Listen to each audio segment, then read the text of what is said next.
பாயசம் செய்ய தேவையான பொருட்கள்: 1/2 லிட்டர் காய்ச்சின பால், துருவன சுரைக்காய் 1/4 கிலோ, சர்க்கரை சேர்க்காத கோவா 1/4 கிலோ, 1 ஸ்பூன் ஏலக்காய் தூள், 100 கிராம் முந்திரி, 100 கிராம் சர்க்கரை.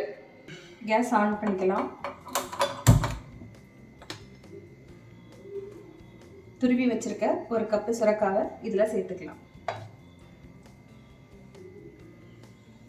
1 டம்ளர் தண்ணி இதில் சேர்த்துக்கலாம்.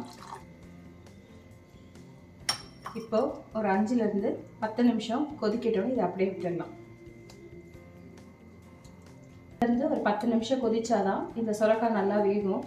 அது வேகிற வரைக்கும் அடுப்பை ஃபுல்லுலேயே இருக்கட்டும். இந்த மூடியை வச்சு மூடிட்டு ஒரு 10 நிமிஷம் வரைக்கும் வெயிட் பண்ணலாம். ஓப்பன் பண்ணி பார்க்கலாம் வாங்க. 10 நிமிஷத்தில் இந்த சுரைக்காய் நல்லா வெந்திருக்கு. இப்போ இந்த மாதிரி ஒரு வடி பாத்திரத்தில் இதை நம்ம வடிகட்டிக்கலாம். கேஸ் ஆஃப் பண்ணிட்டு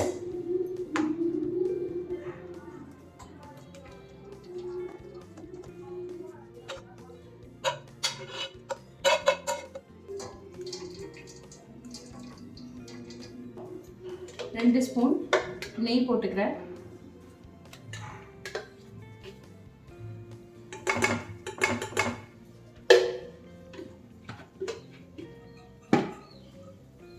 வடிகட்டி வச்சிருக்கிற சுரைக்காய் இதில் சேர்த்துக்கலாம்.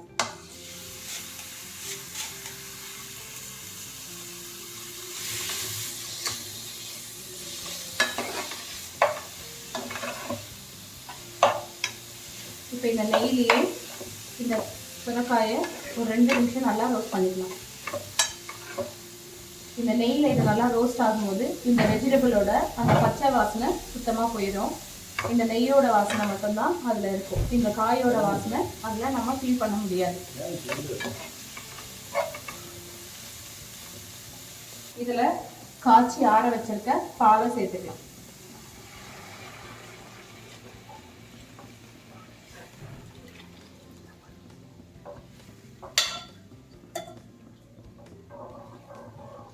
இந்த பால் ஒரு கொதி வர வரைக்கும் வெயிட் பண்ணலாம். இந்த மாதிரி நல்லா கொதிக்கும் போது நம்ம ஏற்கனவே எடுத்து வச்சிருக்கிற கோவாவை இதில் சேர்த்துக்கலாம். இந்த கோவாவை சேர்க்கும்போது இப்படி கொஞ்சம் உதுத்து விட்டு மாதிரி சேர்த்தோம்னா சீக்கிரமாக கரையிறதுக்கு ஈஸியாக இருக்கும். சப்போஸ் உங்களுக்கு இந்த கோவா பிளைனாக கிடைக்கல அப்படின்னாக்கா கடையில் விற்கிற சர்க்கரை போட்ட பால் கோவாவே நம்ம சேர்த்துக்கலாம். அதை சேர்க்கும் போது சர்க்கரை சேர்க்கும் போது நம்ம பார்த்து சேர்த்துக்கணும். அதிலேயே ஏற்கனவே சுகர் இருக்கும். ஸோ அதனால் நம்ம சர்க்கரை சேர்க்கும் போது தேவையான அளவு மட்டும் சர்க்கரையை பார்த்துட்டு சேர்த்தா நல்லாயிருக்கும். நல்லா மிக்ஸ் பண்ணி விட்டுக்கலாம். காய்கறி சாப்பிடாத குழந்தைங்களுக்கெல்லாம் இந்த மாதிரி வெரைட்டியாக செஞ்சு கொடுக்கும்போது இதில் வெஜிடபிள் இருக்குன்னே அவங்களுக்கு தெரியாது. ரொம்ப டேஸ்ட்டாக சாப்பிட்ருவாங்க. தேவையான அளவு சர்க்கரை சேர்த்துக்கிறேன்.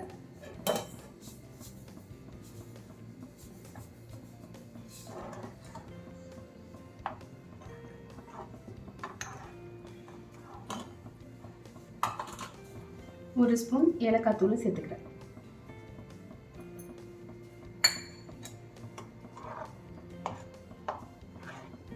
கோவா இதில் நல்லா கரைஞ்சி கெட்டியாக வந்துருச்சு.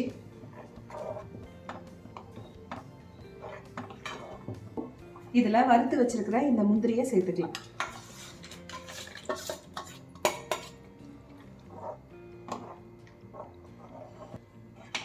இதை இப்போ ஸ்டவ் ஆஃப் பண்ணிவிட்டு ஃப்ரிட்ஜில் வச்சு கூலிங் ஆனதுக்கப்புறமா சர்வ் பண்ணி சாப்பிட்டோம்னா ரொம்ப டேஸ்டியாக இருக்கும். சுரைக்காய் பாயசம் ரெடி. செஞ்சு பார்த்துட்டு எப்படி வந்ததுன்னு பொற்கொடி விஜய் சேனலில் லைக் பண்ணி கமெண்ட் பண்ணுங்கள்.